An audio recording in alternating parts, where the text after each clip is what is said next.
Kawikaan 29:23. Ang kapalaluan ng tao ay magbababa sa kanya. Ngunit ang may mapagpakumbabang diwa ay magtatamo ng karangalan. Ama, salamat na ibinigay mo sa amin ang iyong anak na si Jesus bilang aming karunungan na mula sa iyo.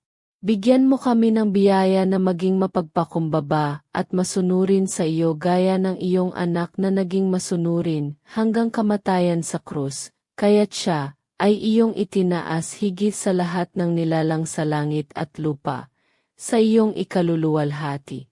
Amen.